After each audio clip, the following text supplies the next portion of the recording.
Hey y'all, welcome back to the kitchen. Today we are making old-fashioned, classic comfort food chicken and rice. One of my favorite dishes. Sorry, I'm waving my gloves around. I'm fixing to pick a chicken. But it's one of my very, very favorite dishes. And we're having company Wednesday evening. My niece and her family, Maddie, is coming into town for a few days. So they're coming out to the farm for the evening. So I thought, I'm making something that I don't have to be in the kitchen doing. I can just pop it in the oven while they're here. But it's super yummy. It's warm. It's comforting. She's got 2 little kids. They'll love it. Everybody loves it. It's just great. And actually, I'm going to make 2 dishes because I'm just goofy that way. I'm going to do a chicken and rice, and then I'm going to make another dish that's a Greek chicken and rice. That it's different. I mean, it's chicken and rice, but it's different. But wow, it's good. So anyway, enough of all that. The first thing we need to do on this dish comes together really easily, but there's a few prep ahead things that you need to take care of. The first being to stew a chicken. So I stewed a chicken this morning. I'm fixing to pick all the meat off of it, and then that's the chicken that we use for the recipe. I actually have a stewing, picking video on my YouTube channel that if you've never done one, it couldn't be any easier. I mean, it's like a chicken, some water, some Trilogy salt and pepper. Boil it for an hour or so till the chicken's done, and that's it. You pick it, and then you have some phenomenal, amazing, tasty meat stock that's extremely nutrient rich and health beneficial. And then you also have your amazing chicken. And we need a pound of chicken and some stock for the recipe. So we'll use that. Whatever I have left on the chicken, I'll probably just make some chicken salad, or you could throw it in the freezer, save it for tacos or another casserole, or this recipe doubles, triples, quadruples, whatever you want to do super well. It's super easy to do that, and that's a really good thing to do because if you stew a whole chicken, you're going to have more than 1 pound of meat when you're done. So anyway, that's a good thing to do. The other kind of prep ahead thing you need to do is make your cream of mushroom soup. Again, super simple. And I have a video on my YouTube channel that I'll link here if you want to check that out. It's a dairy-free and gluten-free version, but it's can go either way. You can use true dairy and regular all-purpose flour that has gluten, or you can go gluten-free as I demonstrate in the video. However you want to do it, it's super simple.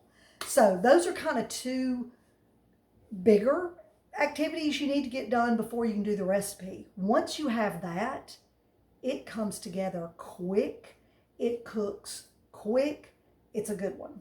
So I kind of turned my camera around because it is a beautiful, bright, sunny Monday afternoon.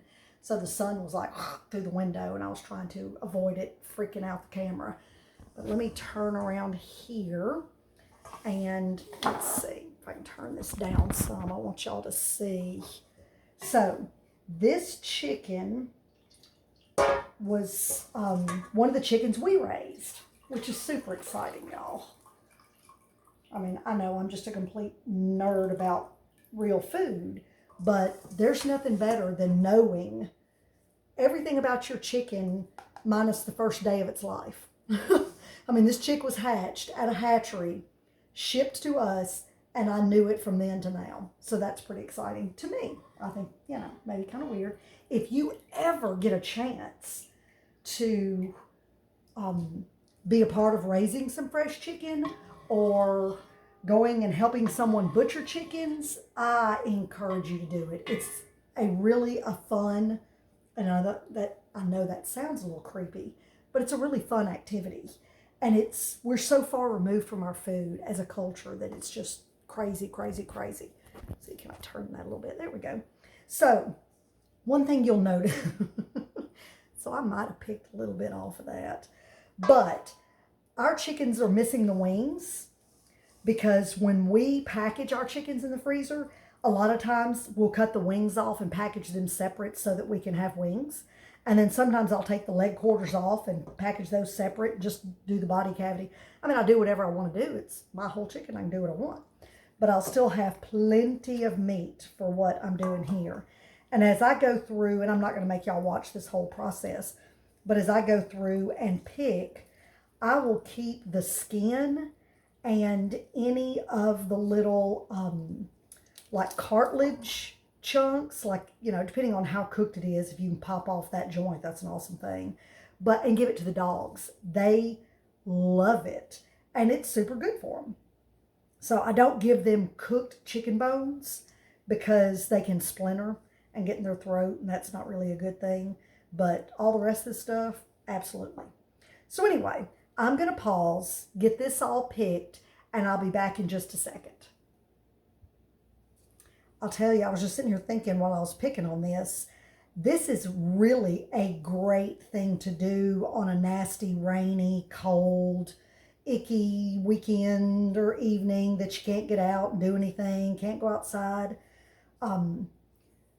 Get 2 or 3 whole chickens and stew them all together or separately, whatever, and then just go through, pick them, and see, sorry, pardon, but that's all goody for the dogs. Pick them and then put them in 1-pound packages and stick them in your freezer, and then you can bottle up or in jars or bags or however you want to do it, the broth, and put that in there, and then you've got your own stewed chicken and homemade meat stock in the freezer ready to rock and roll whenever you want to do a recipe. So it just, you know, takes this whole step out of the preparation to serve the meal and just gets a little quicker. It's what we do at the restaurant. I mean, we'll cook 4 chickens at a time and then, you know, bottle up the stock and freeze it, package up the meat and freeze it. And then when I'm ready to do recipes like the chicken and rice, I don't have to plan so far in advance to stew my chickens. They're already done and they're ready to go. So anyway, I just thought about that. I'm such a proponent of planning ahead, prepping ahead, taking the stress away, and just having it all planned out.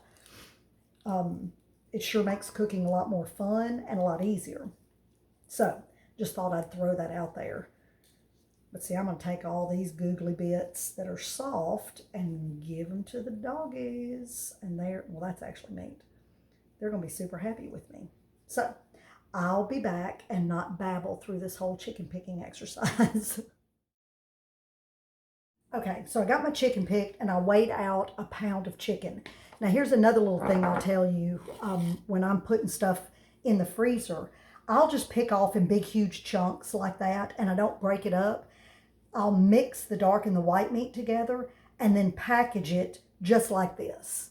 So, I mean, you can put it in little sandwich Ziploc bags and then stick them down in a bigger Ziploc bag. You could put it in deli cups. You could wrap it in parchment and plastic. I mean, so many ways you can store it in the freezers, whatever works for you. But I don't worry about cutting it up because I don't want to do that until I use it. Because depending on the recipe that I'm putting the chicken in can dictate the size of the meat and what I want to, how little or big I want to cut it up. So I guess I could have got these bones out of the way, but I didn't. So anyway, so this is my pound of chicken. And now I'm going to, ooh, yeah, let's not pour all that stock off onto the cutting board. That'll make a big fat mess. So again, if you prep all this part ahead, which, I mean, it literally, and I am not exaggerating, took me like 5 minutes to pick that chicken. It doesn't take long. The more you do it, the quicker you get. So it's not a big deal. But I'll take my chicken and then just kind of cut it like this. I mean, I'm not real super worried about real even, you know, exact. I don't want it minced to mush because I want to be able to bite down into some chicken in the recipe. And when you start stirring it up, it's going to break up some more. But if you put a big, huge piece in there like that, that's not going to break up. And then somebody's going to wind up with a massive chunk of chicken and somebody else is not going to have any chicken. So that's all you got to do for that. So there's the pound of chicken ready to go.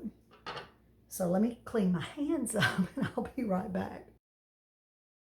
Okay, so once you have your chicken done, and I will say I've known people that used canned chicken for this recipe, and I just beg you not to do that. That is some nasty stuff. It has no flavor whatsoever.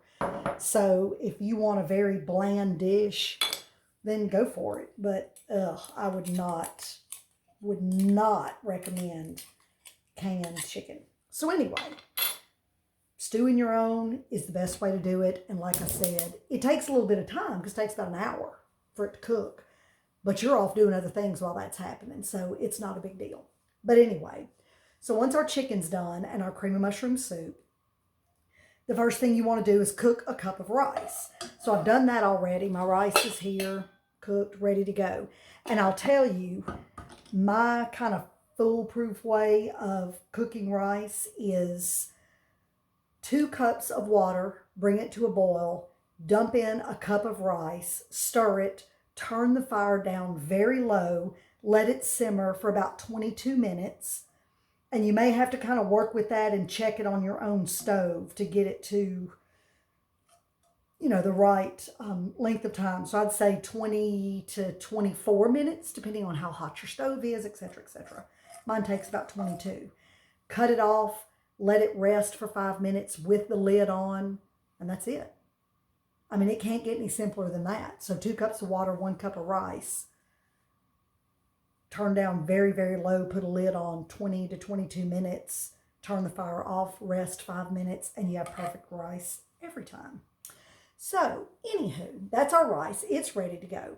So now we're going to saute some trilogy, which we've talked about, the onion, garlic, and celery, a half a cup of trilogy, and a half a pound of diced carrots. So I weighed my carrots out, diced them up in little cubes. So we're just going to put that in there. And if you don't have, okay, let me back up. A half a pound diced is roughly 2 cups.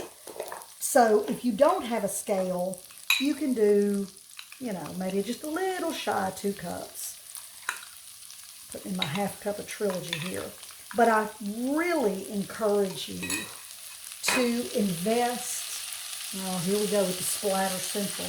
Invest in a little kitchen scale. Super inexpensive. I think I paid $12 for this one.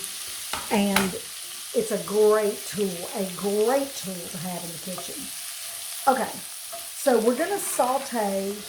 That was a tablespoon of lard I put in. I don't think I said that. Then we're going to saute our half pound of carrots, our half cup of trilogy, just long enough for the carrots to get soft. I mean, it's probably going to take 8 to 10 minutes. I had it up high to get it going. Now I'm going to kind of turn it down to about a medium heat and just let it go until it's a little bit soft. If you don't do this step, your carrots are going to be crunchy in the end casserole, and probably your onion will be too, and ooh, nobody likes that. This dish is supposed to be warm and inviting and soft and yummy. You don't want to crunch down into a half raw carrot. So anyway, I'm going to let this keep going. We'll pause and be right back to move on to our next step, and y'all aren't going to believe how quick and easy this is. Okay, so that literally took about 8 minutes.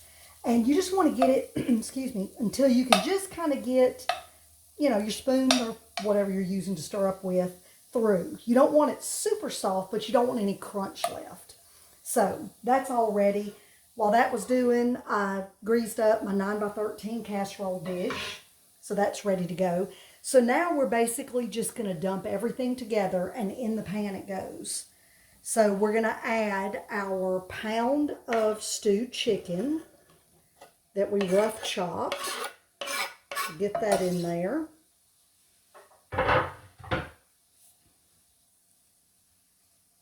Oh, looks like I missed a couple of pieces.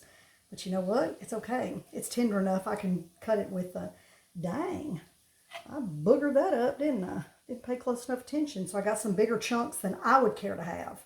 But as you stir, they're going to break up. Okay, so we've got the chicken. We need 1.5 cups of stock. And I've got my big pot of meat stock over here that I stewed my chicken in. One thing, when you scoop out of here, make sure you stir it real good, because your onion and garlic, you know, your trilogy and seasonings will sink to the bottom.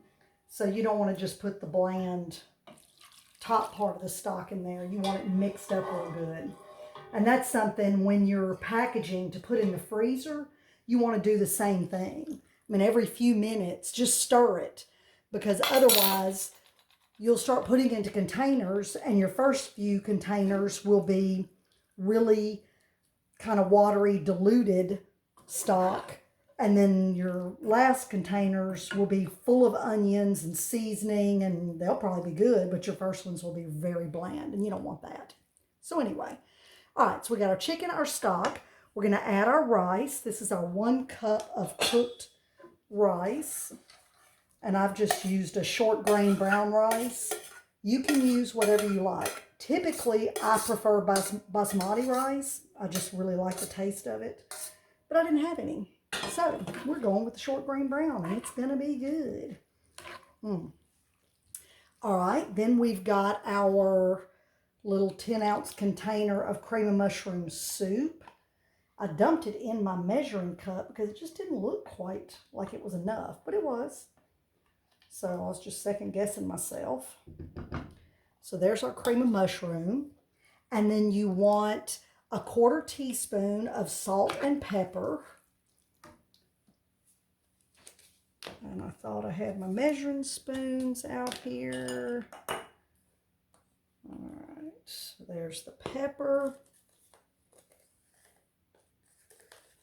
There's the salt. And then you're going to put in 1 teaspoon of chicken seasoning. Now, this is a seasoning blend that I've had for a long time. I made it a long time ago. I'm going to dig around and try and find my recipe. If I find it, I'll share it. If I don't, you can get any type of chicken seasoning blend, or I encourage you to make your own. I'm going to find my recipe and share it. But you want to make sure it has some salt in it, because you're not putting a lot of salt in the overall recipe, because my seasoning blend has salt. So if you use a seasoning blend that doesn't have salt in it, you're going to want to bump up the straight salt that you add. Otherwise, it's going to be bland. Okay, so you mix all this real good. Oh my gosh, y'all, this is so yum. All right, now we're just going to dump it or pour it neatly into the casserole pan. I like to use a 9x13. Is that hot? Yes, that's very hot. Because we're going to put a cracker crumb topping on this. If you use a more shallow, bigger pan, then you'll have more cracker crumb topping surface. If you used a smaller size pan, but that's deeper, you'll have less cracker topping, or it'll be really thick on top. So it's however you want to do it. I just prefer to have it kind of a thinner chicken and rice layer with cracker all over. I'm such a goober, y'all. I love my cast iron skillets, but I can hardly pick them up anymore. My little spindly arms just don't have the strength that they used to. Ugh. Okay, so we're going to smooth this out real evenly. And I know it'll look a little soupy, but as it cooks, some of that will absorb, some of that will evaporate off, and it won't be soupy at all. God, it smells freaking amazing, though. So what I'm going to do, turn this up, since this, oh, that's crooked, sorry. Since this is Monday and we're not having our guests until Wednesday, I'm going to crush up my crackers. I'm using an absolutely gluten-free brand of little flatbread crackers. They're kind of like unsalted saltines, what they remind me of, like an old-fashioned soda cracker. They don't have any salt on them. So I'm going to crush this whole package up. I've used char crackers, which are just like your classic saltine crackers. They're really good. Whatever, you can use saltines, whatever kind of cracker you like, but you want a plain one, I think, because you don't want to take away, if you put cheese or something on there, I don't know, it's going to change the flavor. I don't want to change the flavor. I like the flavor like it is. So I'm going to crush those crackers up really good. We add in a teaspoon of the chicken seasoning. I'm going to do that and just have it in a little dish, little Tupperware type thing, sitting on my counter for the next couple days so that it's ready. I'm going to take my casserole, put a lid on it. Y'all, I'm sorry, this camera is doing weird things because of that sunlight over there. And it's also very uneven. That's bugging the whiz out of me. Maybe that's a little better. So anyway, I'm going to cover my casserole and pop it in the refrigerator, and it's just going to sit there for the next 2 days. It'll be fine. And actually, the longer it sits, the more all the flavors meld, the deeper the flavor is overall. It's amazing. So this is going to go in the refrigerator as it is in the casserole dish. I'm going to crumble my crumbs, mix in my seasonings, leave it on the counter. Wednesday, I'll get it out a few hours before I want to cook it, because you want to let it get as close to room temperature as you can, just because it bakes more evenly. If you can take it straight from the fridge to the oven, but it just makes it a little more complicated because you need to keep the oven a little lower to bring the temperature up of the dish to a room temperature, and then turn it up and then cook it. So I'm just like, nah, I don't want to fool with all that. So I just take it out a couple hours ahead of time, let it warm up. I'll crumble my cracker. Well, I already have them crumbled. I'll add the butter to my crackers, just mix that all on there, put it on top, and pop it in the oven. If things aren't too much like a zoo here on Wednesday when I do that, I'll snag a little video clip to add to this. I don't know how crazy things are going to be, because we're going to have a bunch of folks here. My brother, his wife and kids, my niece, her husband and kids, my mom. So it's going to be kind of wild, you know. Anyhow, if I don't get it on there, super simple. Crush up your crumbs, and I will literally put that package that I just showed you in a big Ziploc bag and take a roller and just roll over it and crush it up. I like mine pretty small. I don't want any big chunks of cracker. Mix my seasoning. Wednesday, add my melted butter in there, and just with a glove on, mix it all up real good, sprinkle it all over the top of the casserole. In the oven it goes. It just cooks for about 20 minutes or so. You want to let it cool for about 10 to 15 so it kind of sits up some more, and then pig out. It's phenomenal, y'all. It's so comforting and classic and warm and perfect for a winter afternoon. Perfect for any afternoon, but it's a good dish. So y'all give it a shot. I may snag a little clip on the end of this if I can find a moment in the chaos on Wednesday.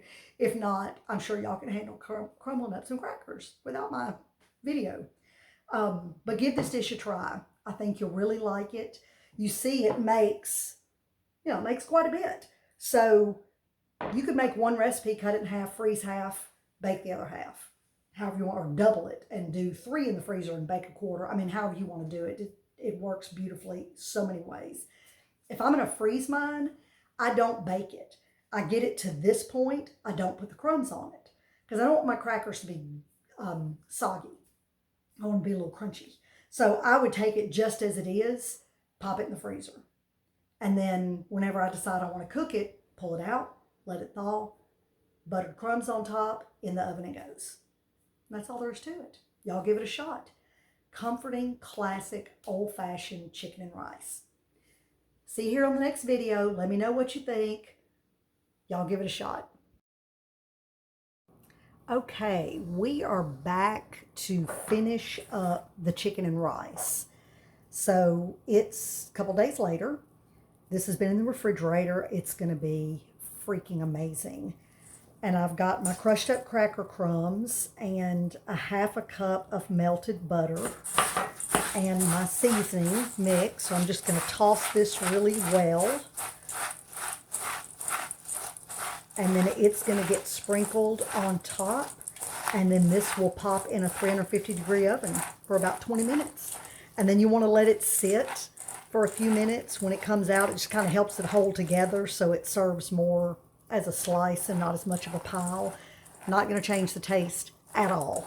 Just kind of the way it looks as it's served. Let's see, we're just going to sprinkle this over. Make sure everything gets covered. And that's all there is to it. That is the ultimate comfort food. Classic old chicken and rice.